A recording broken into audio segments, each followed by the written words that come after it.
Welcome to Land of the Bible. I'm David Sussman, and today we will journey to one of the most extraordinary places on earth, the Dead Sea region.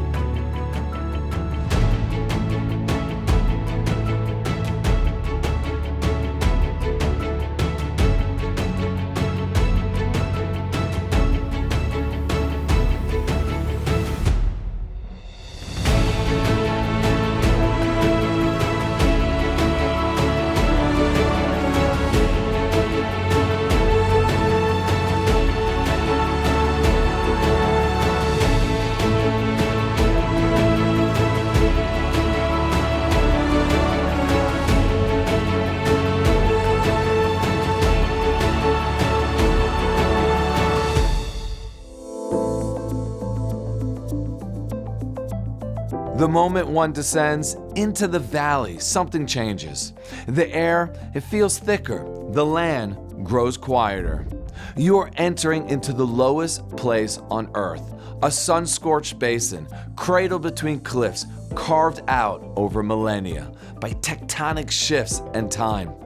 But while the landscape feels lifeless, it's anything but.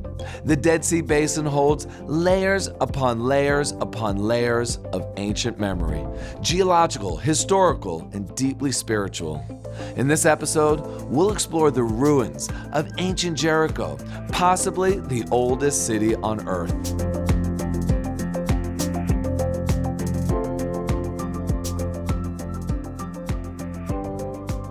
At Qumran, we'll encounter the legacy of the Dead Sea Scrolls, fragments of sacred texts hidden away by a community waiting for redemption. And we'll ascend the mighty fortress of Masada, where Jewish rebels made their final stand against the Roman Empire. This landscape has witnessed the rise and fall of kingdoms. It has offered refuge to kings and prophets. It has preserved scrolls and stories that have helped shape the world as it is today. Even the silence here feels ancient, charged with echoes of scripture and those footprints of the ones who walked here long before us. So come with me as we begin to explore the Dead Sea's historical treasures, a land where the past is literally carved into the rock itself. Here we are by the Dead Sea Basins and the plains of the Dead Sea. Here is a big part of our connection with Israel and this area. And it all starts with Abraham and his nephew Lot. Well, Abraham, we know, was the father of monotheism, the father of Judaism. He brought us Ishmael and monotheism and everything else that followed after that. Lot was Abraham's nephew. During this period of Lot and Abraham dwelling together, they both became very, very affluent with many cattle and sheep and goats, to the point that there wasn't enough grazing land for both of them to be together. And there we read the story of how Lot and Abraham separate, and Lot chooses to come to this region, Sodom and Gomorrah, which at the time was very fertile. In the book of Genesis, in chapter 14, is our first mention of these two cities. And it's the story of how Abraham fights the 5 kings. And 2 of those kings were Sodom and Gomorrah. And that's why it's important that we mention it, that even then it had a disreputable name behind it. And this is why Abraham chose not to be part of these heathen customs and stay pure and clean and distance himself from what was considered inappropriate and immoral behavior.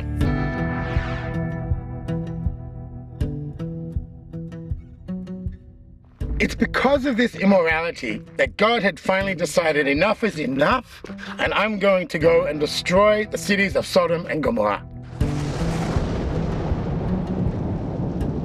Abraham, he has an intimate conversation with God himself, pleading to save the city, even though he knows the city is filled to the brim of immorality and heathen behavior.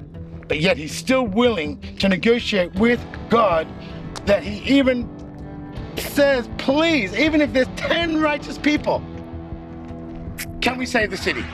And at the end of the day, there is nobody to save. So out of the merit of Abraham's righteousness, Lot is saved. God sends 2 angels. Now there's a dilemma. The angels have been given a task by God, destroy Sodom and Gomorrah. However, Lot is still there with his family. The angels say, look, just get out, go. So he goes, they go into the mountains with his family. He goes, and what did the angels say to him? They say, go, flee, take your family, get out, but do not look at the destruction. You have no rights. You have no merit here. So that's what happens. And then they go, and they flee into the mountains, and they find a cave. However, on the way, Lot's wife, out of curiosity, could not resist. And she turns around to watch the destruction of the city, and his wife turned into a pillar of salt. Behind me, up on the ridge, you see the monolith that is being traditionally called Lot's wife.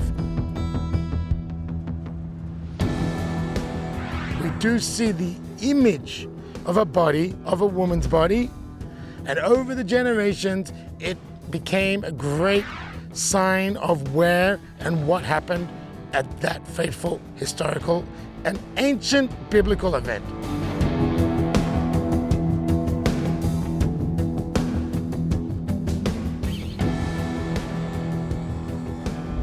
Behind me, you see other things as well. You see in the early part of the nascent state of Israel, the pioneers tried to reestablish communities in this part of the country. Unfortunately, due to the climate, due to the political situation, the financial situation, and just simple logistics, it just didn't survive.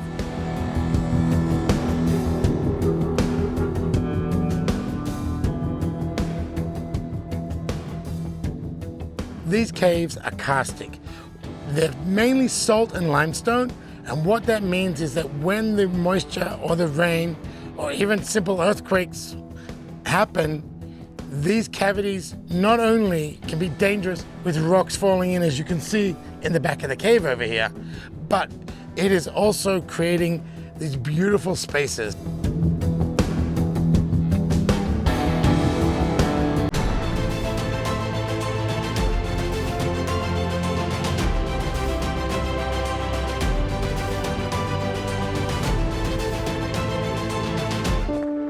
Imagine walking where Jesus walked, where faith comes to life.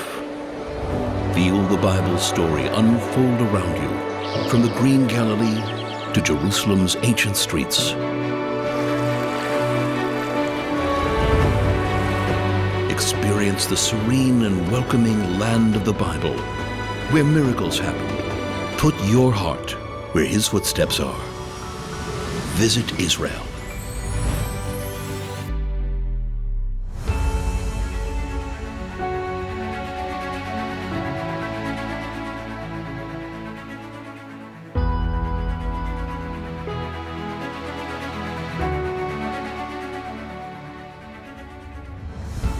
The city of Jericho, the oldest, most continually habitated city on the entire planet, also the lowest city, altitude-wise, on the entire planet. Definitely one of the most famous cities we hear of in ancient history. But when is the first time we hear the word Jericho or the name of the city? Well, we go back to our Bible, and here we are in the book of Bamidbar, Numbers, in chapter 22, in the very first verse. After the defeat of Og, the king of Bashan, we read of the story of Jericho, and the quote is this: "And they possessed in the land, and the children of Israel set forward and pitched in the plains of Moab on the far side of the Arden of Jordan by Jericho."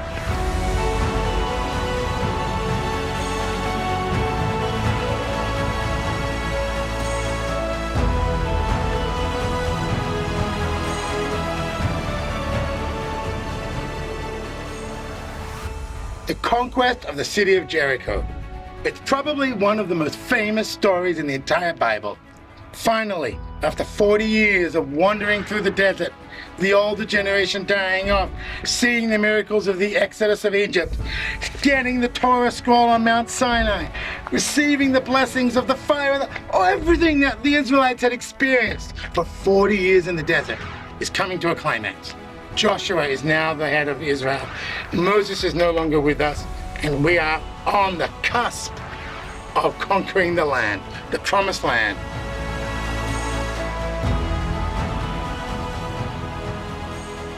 As they camp on the outskirts of Jericho, Joshua is commanded by God how to conquer the city. Now we go around 6 days, and every day you will blow trumpets, and on the 7th day the walls will collapse. And by the 7th day, when the Israelites had circled the city, they destroyed the walls, they took the city, and nothing and nobody was left. And thus begins the beginning of the conquest of the Holy Land for the Israelites. We just mentioned the first sighting of Jericho in our Bible. But where is it? The Bible only alludes by giving us general idea. Here it says that the Israelites camped in the plains of Moab on the other side of the Jordan, opposite the city of Jericho. So we get an idea. We know that behind me are the plains of Moab. We know we're in the Dead Sea Basin. And where is the city? Well, we go a little bit further north, and through archaeology they discovered the original walls of the ancient city of Jericho, dated back thousands of years. We know that the city of Jericho laid within the biblical boundaries of Benjamin, which in this part of the tribal area borders Judea. So now we know this is the northern Dead Sea Basin, and that is why archaeologists came down to this part of the country to find the ancient city. With tools in hand and Bible in the other hand, they dug and found the ancient walls of a city destroyed.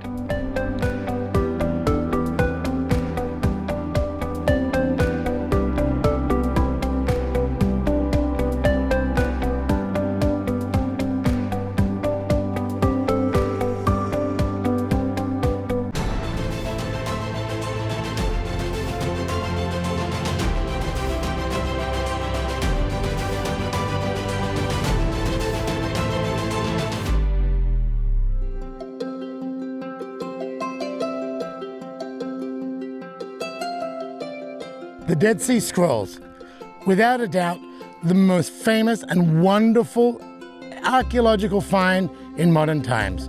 More than 15,000 fragments and 900 scrolls were discovered in the caves right behind me. What's the story of the Dead Sea Scrolls? Who wrote them? Where did they come from? How were they found? That's what we're here to talk about, and that brings us back to the Dead Sea ruins of Qumran.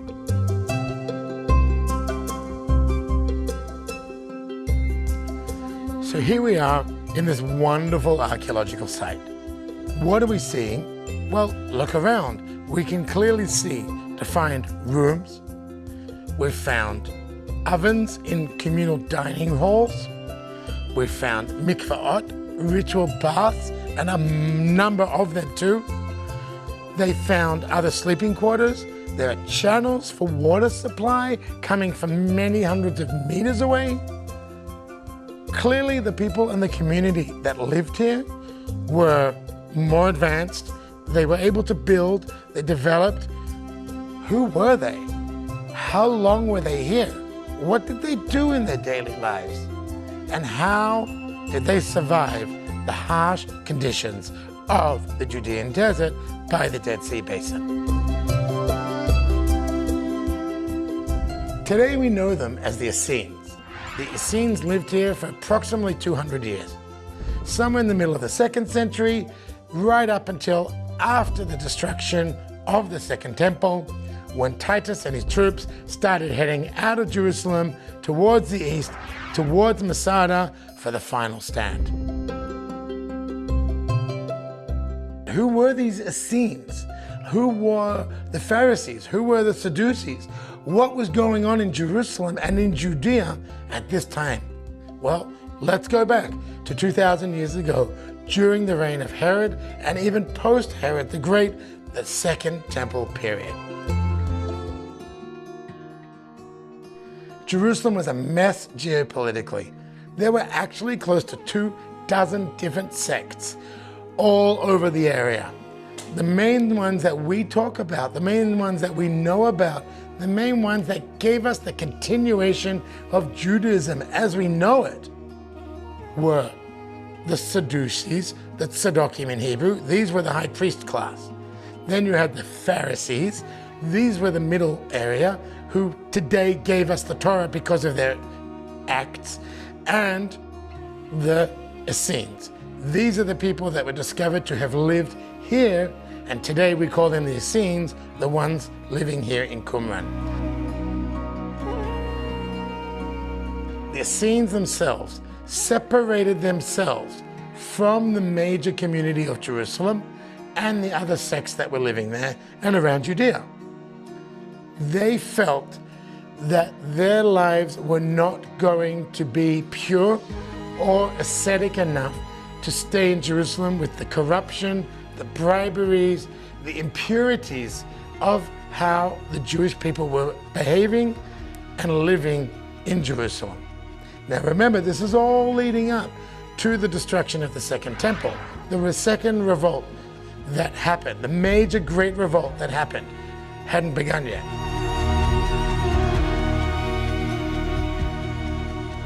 The Essenes themselves were completely separated. They came down here and they started to build a community of religious, pious, ascetic lifestyle. When they found the scrolls, they found a scroll describing the lifestyle that they should be living and the ritual purity customs they should be following. To join the community, you had to relinquish all of your personal and material belongings. They wanted to be in a society and a community where nothing and no one could distract them from their spiritual ways. They copied holy texts, all of them, the 5 books of Moses, all of the prophets, the Chronicles, whatever it was, they copied it. For them, they wanted nothing to do with the materialism that Hellenism, the Roman Empire, and everything going on around Jerusalem was creating. 68 CE, they take their scrolls, they put them in special jars made to store scrolls with a special lid, and they start taking these scrolls and hiding them in the caves that we saw before in the hills. These caves were not just going to store their scrolls, but keep them secret for close to 2,000 years.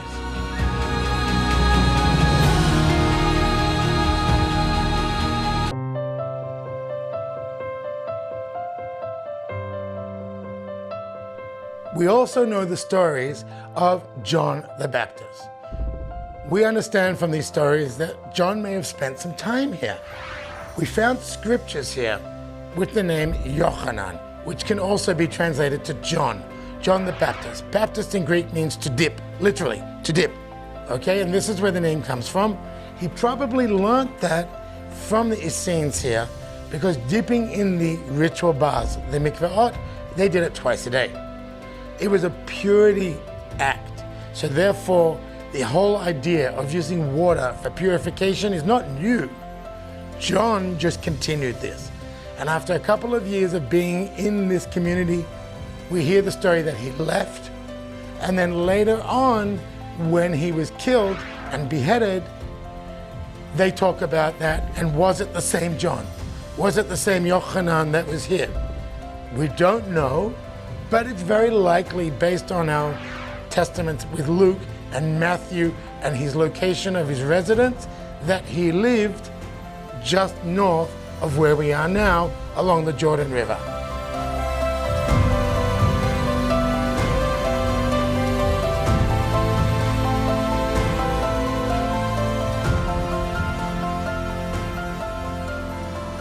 That site today is still venerated as the crossing point of the Jewish people, but also as a site that John baptized Jesus, And the lifestyle that we read about, wild honey, almost no clothing, very simple, locusts, all of the stuff that John did also goes in sync with the type of lifestyle that the Essenes were trying to live.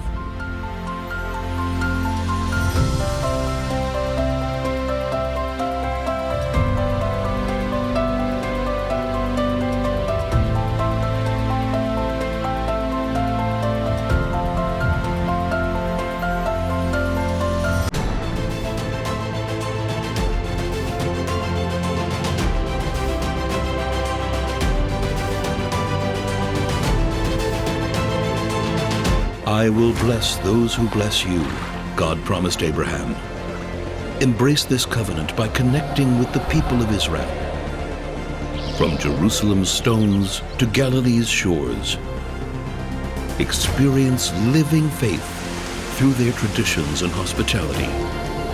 Your journey is more than visiting biblical sites. It's about hearts that welcome your friendship. Your presence matters. Discover Israel.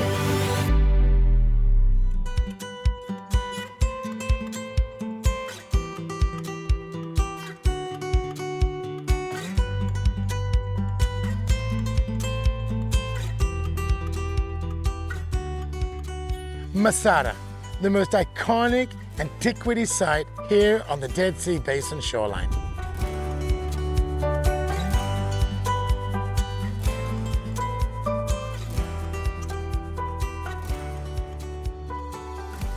Masada, as the Hebrew name tells us, Masada, a fortress, not just an impenetrable fortress, but one of opulence, one of technical design, one of superb engineering brilliance, and a political move, because Masada itself sits on the southern eastern border, the frontier of Judea during Herodian times.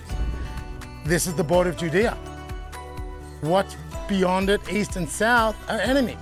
So therefore, Herod did not want this little pocket of desert territory to be taken and built Masada.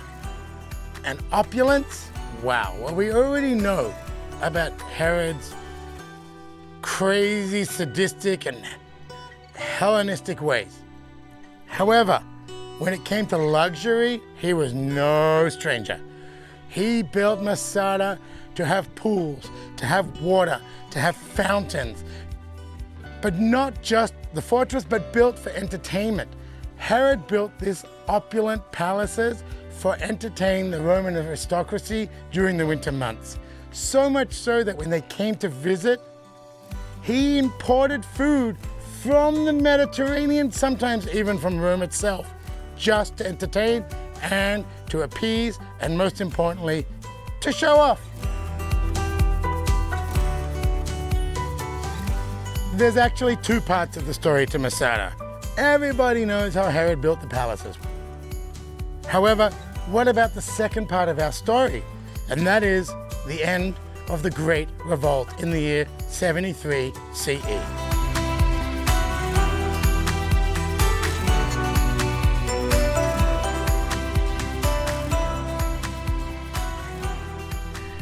What happens now that the temple is destroyed, the people of Qumran have been assimilated, the Judeans are either killed, enslaved, or spread out across the diaspora.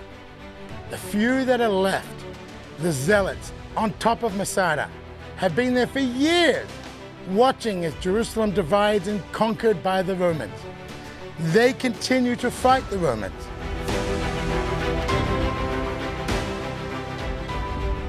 Almost 1,000 people chose to kill themselves overnight when the Romans had finally breached the walls of Masada.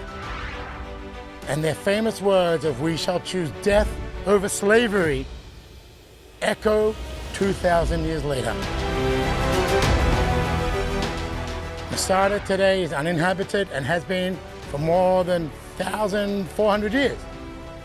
However, the stories, the people, the events, the last days of Jewish and Israelite independence and Judean independence are happening as we speak in this story. Once Masada has been conquered by the Romans, the Judean revolt is finally over. Sovereignty for the Jewish people is finished and will not come back until 1948. However, the echoes remain, the story remains, the Jewish people remain, and their significance of their death 2,000 years ago rings with us very clearly today, and never again shall Masada fall.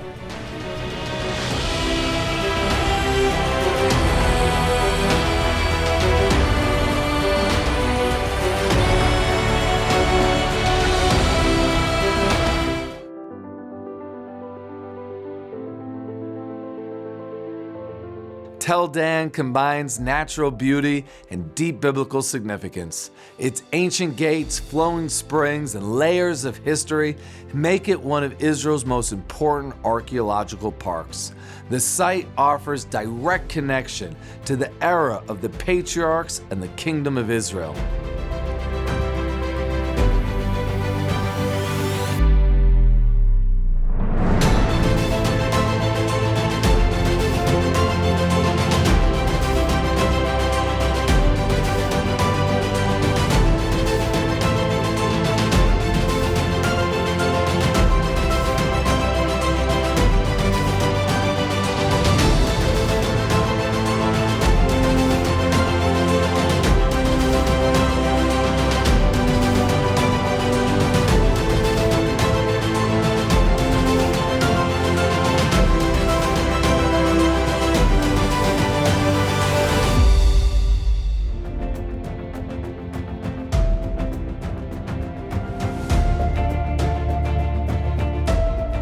From the walls of Jericho to the hidden scrolls of Qumran, the Dead Sea has witnessed some of the most significant moments in history. Thank you for watching, and make sure to join us next time as we connect you to the people, places, and land of the Bible.